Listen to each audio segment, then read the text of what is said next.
November 18th through the 24th. Now, this is going to be our last few days of Scorpio season, okay?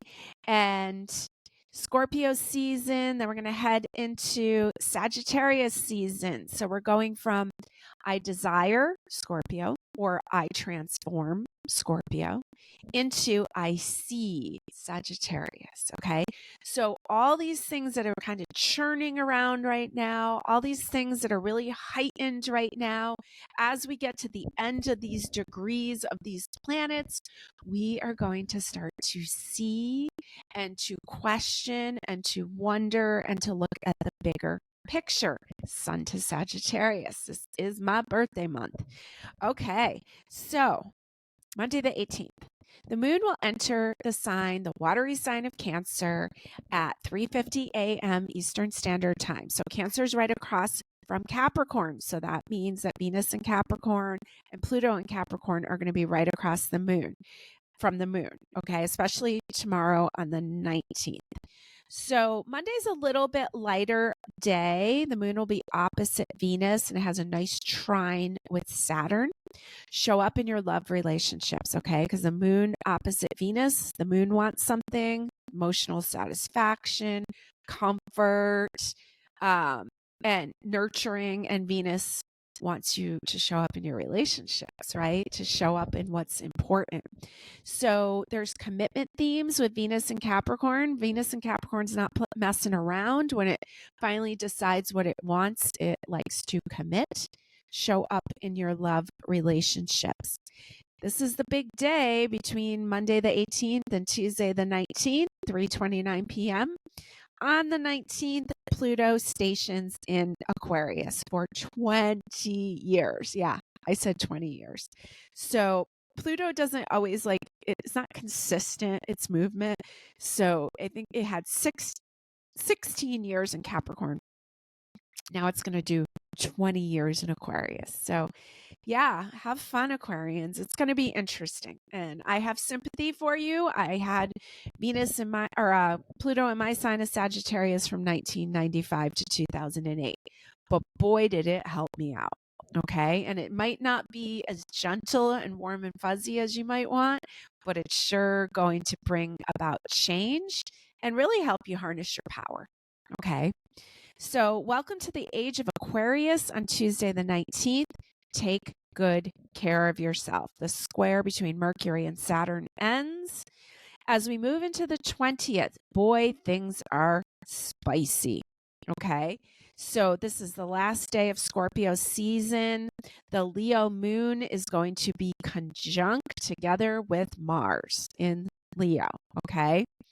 So I see, what have we learned about our desires and what needs to change during Sagittarius season, right? Because we took what we needed, we learned it, and now we can bring some change in. We can bring in the bigger picture and bring in really our higher power, because Sagittarius is very much associated with our higher power. Now, Friday, Friday the 22nd. Be flexible and you just might have fun. Okay. The Jupiter square Saturn ends. We have the moon trine Mercury, but it is square Uranus, and the moon will move into Virgo in the evening. All right. So Leo all day, and Leo's kind of fixed on what it wants, and Virgo is adaptable, but the analyzer. Okay. So try to be flexible and have a good time. Now you're going to go into a Virgo weekend, and Virgo weekends are a great time to put things into order. And as we said, Virgo is a great analyzer. So with the moon there in the sign of Virgo, maybe it's a good time to look through, some of your numbers. We're going to get to the end of the year here, and maybe you want to just get things freshened up in your home as we're coming out of Halloween and getting close to Thanksgiving. So on Saturday, say yes only if you really feel it. Okay. I was seeing some Libra energy, and I was really feeling like I kind of made a commitment to myself these days.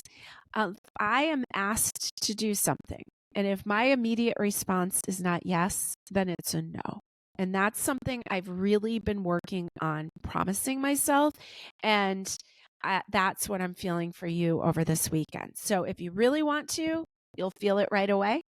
Interesting. Recently, I went to say no to something, and something guided me to, as the word no came out, I actually said yes. And now I'm starting to see that it was in my best interest. So I'm very happy about that divine intervention. Okay, Saturday, say yes only if you feel it. Sunday, don't fall into your old pattern of people pleasing. It's too easy to do. No is the correct answer.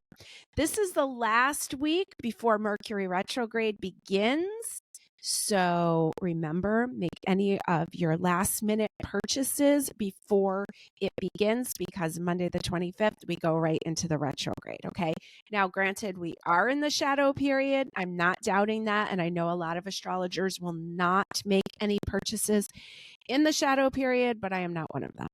Okay, I'm going to pull you some cards for this big week as Pluto moves into Aquarius.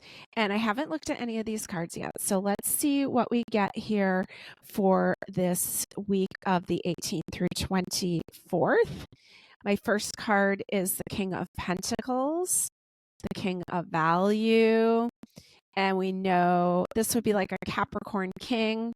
We know Aquarius is leaving this sign, okay? King of Pentacles is very grounded. He knows what's important, and he tends to that. We also have the Queen of Wands. So we have a king and a queen here. We got a fire queen. We know we're moving into some spicy times here as the sun moves into Sagittarius. We also have the Knight of Wands here, who's usually considered like the bad boy of the tarot deck. Okay, so he would be like a Sagittarius knight. So we have the King of Pentacles here trying to say, stay grounded, stay grounded. And the Queen of Wands who wants to go and see and live. And the Knight of Wands who, likes to fight for himself and to do whatever he wants to do. He likes freedom. So just keep that in mind. There's a lot of that freedom energy in the air, and there's a lot of intensity in the air.